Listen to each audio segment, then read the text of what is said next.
I told the story, I briefly mentioned the story about how, so when I was trying to figure out how to do KI commentary, you have to understand, this is an interesting story actually. Somebody needs to, my YouTube editor should get this one. So when I was learning how to do commentary, there's a hint. he probably is going to clip 90% of this and figure it out anyway. He's a genius. I don't deserve him. When I was figuring out how to do Killer Instinct commentary, I was like, man, what am I supposed to do? Because you have to understand, unlike almost every other fighting game, there was no like blueprint on how to do KI commentary. Because not very many people were doing it.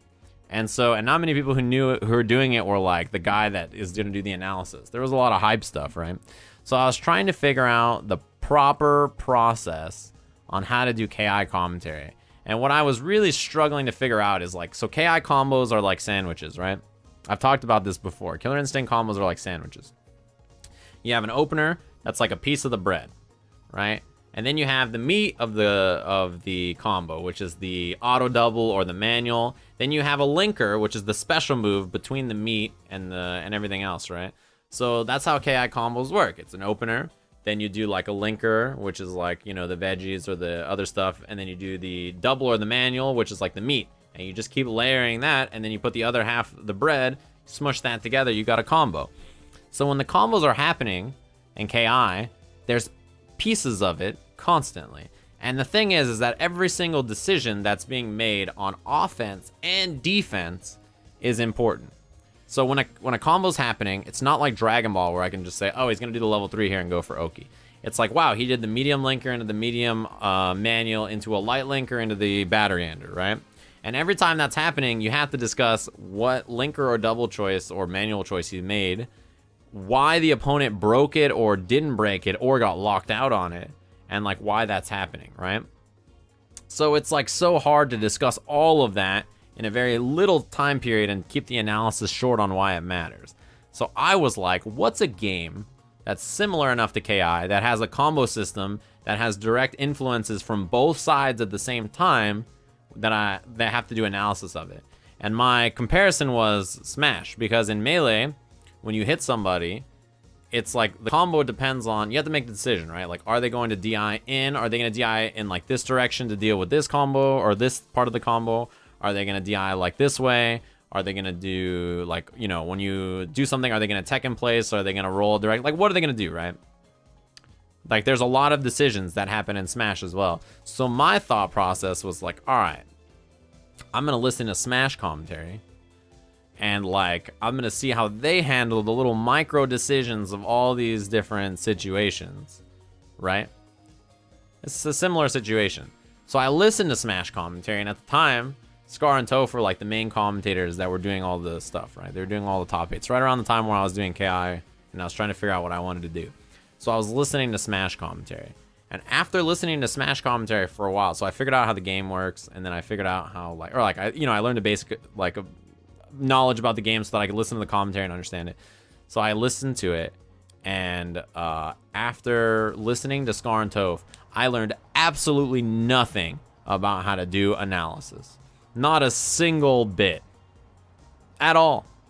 I went in hoping that I would learn to, you know, via their craft, something about that I would bring back. Instead, I learned something more important, and something that I carried with me to every other game I've ever done, which in hindsight is exactly what I should have been trying to get better at instead of what I was actually focusing on, which I learned somewhere else. And what I learned from their commentary was actually how to be more relaxed on commentary, and that I liked their commentary because what it felt like to me was a very laid back, very like chilling on the couch with your boys watching commentary kind of feel. And I think at the time, Steve and I, when we commentated, we had that feel. So like that to me was like, man, I should really embrace this more and relax on commentary and just, you know, chill, have a good time. And I'll figure out the analysis shit by just working it out, right? Yeah, the goal is to make it feel like Steve and I are sitting on a couch having a conversation with you about fighting games.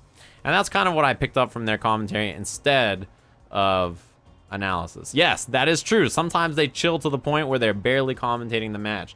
That's okay sometimes, especially during pools, right? There are times like that. So that was what I learned about watching Smash commentary. It was not, in fact, anything that I expected to learn. Instead, I expected to thank Boken for the 10 months in a row. Thanks very much, homie. So that was like the process of learning that.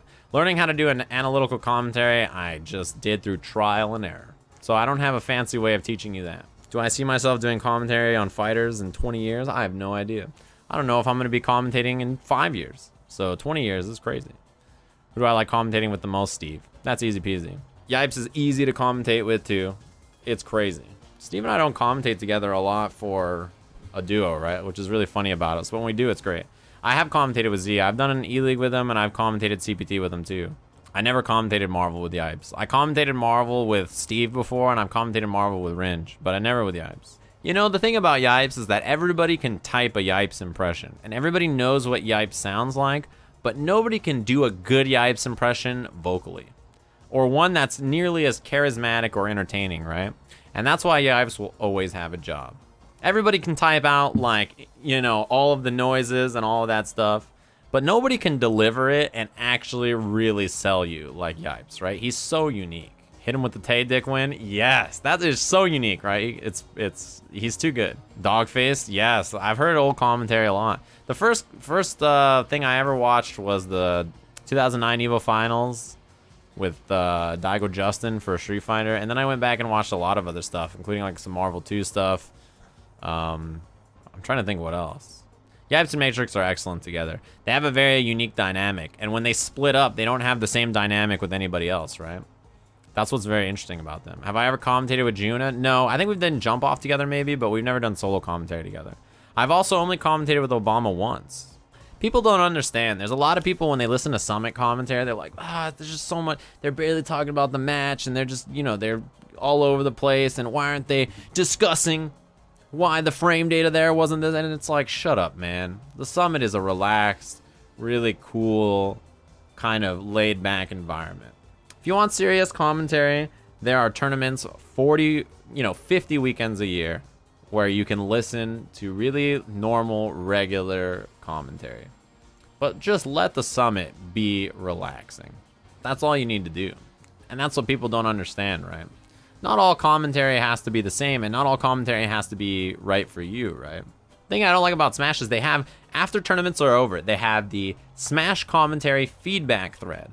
And it's like where all of the people who are just Twitch monsters go in there and are like, you know, I was listening to the VODs, and at 4 minutes and 55 seconds of this set between Johnny 2 Chain's Fox and Jimmy Bones' Marth, the commentator said this, and I didn't find it appropriate. And it's like, Jesus Christ, man, I can't imagine trying to do commentary and then having a thread afterwards where they just pick you apart. And it's just random people on the internet who could have valuable feedback, but 90% of the time won't, right? And I'm just like, oh my God, it's just awful. I can't imagine having to read that. It's just like, you know, when I read the chat, I do, so I go back and I listen to my commentary and I read the chat and I read all the feedback people talk about me, right? And 95% of the time, when people are talking shit about you, it's like, I hate Sajam, I hope he dies. And I'm just like, perfect, that's awesome. And then there's the guy that's like, I hate Sajam, I hope he dies. Right there, I really hated that he said this, and that instead of something else. And then that's when I'm like, wait a minute. Let me think about what he said. Was he right? And I think about it, and I'm like, no, he might have had a point there. He might be right. All right, I'll keep that in mind. You know what I mean?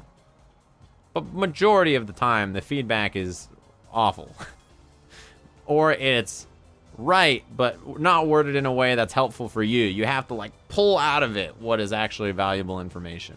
I have some feedback for you. You overuse the word right. You know what I'm going to do? I'm going to write this situation by banning your ass from my chat room for... No, I'm just kidding.